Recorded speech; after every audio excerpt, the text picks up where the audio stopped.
Just around this group, but you can see the size of the media here for this verdict today. A couple dozen folks here, all the local media, some national media, but this is a big deal. And when this happened the first time around, there was serious implications because it was basically that the jury had said that we don't believe what the FBI agents had said. We don't believe the witnesses.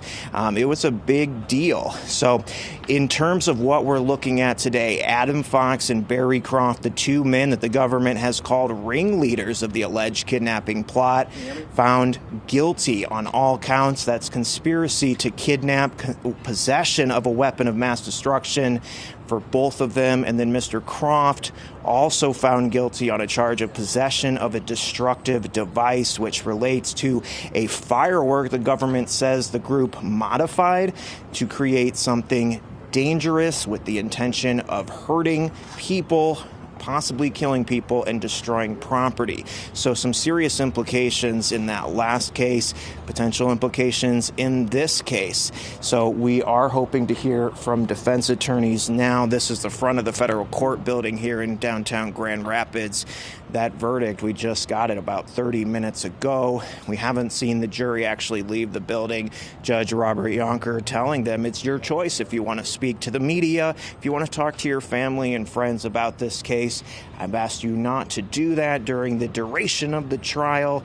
If you want to do it now, that's your prerogative. We have not seen them yet leave the building. The first people out was the government, the former U.S. Attorney Andrew Burge, and that FBI agent who is worth noting we did not see during the trial. I assume he did work the investigation or the actual case in court, but we did not see him in court. We did not see him testify, and I can't recall ever seeing his name on those investigation documents. So typically we see defense attorneys walk out this front door here and give us the briefing at the end of the day. We haven't seen that yet. Of course, it is a day that ended bad for them with all guilty verdicts. It wasn't the same case last time around. We are guessing that they will still make an appearance here to speak with us, to brief us on the impact of this decision.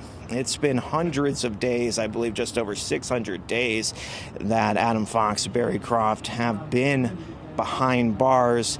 And they thought when they woke up today, when they woke up this week, that it was possible that they could go home, but that's not the case.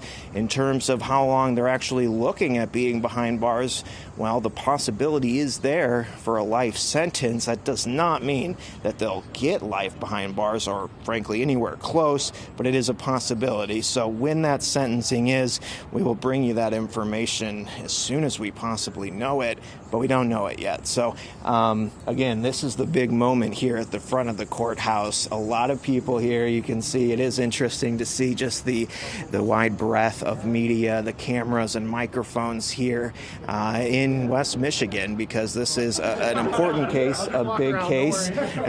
Just a UPS driver who, as you can tell, was not involved in the case there, but that's kind of been the feeling as every person leaves the courthouse.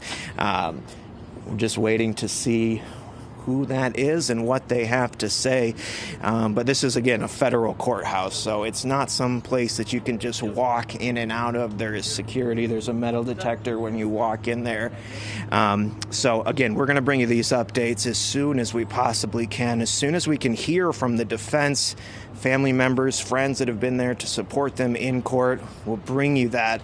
But for now, Rob, I'm going to send that back to you in the studio. Thank you, Michael. Obviously, the next step is going to be the sentencing phase of this trial, and we will continue with our coverage of that when it's available. We will also continue with coverage of this this afternoon with our newscast at 4, 5, and 6. I'm Rob Westerby. This is Fox 17 News. You have been watching a Fox 17 News special report. For continuing coverage, go to fox17online.com.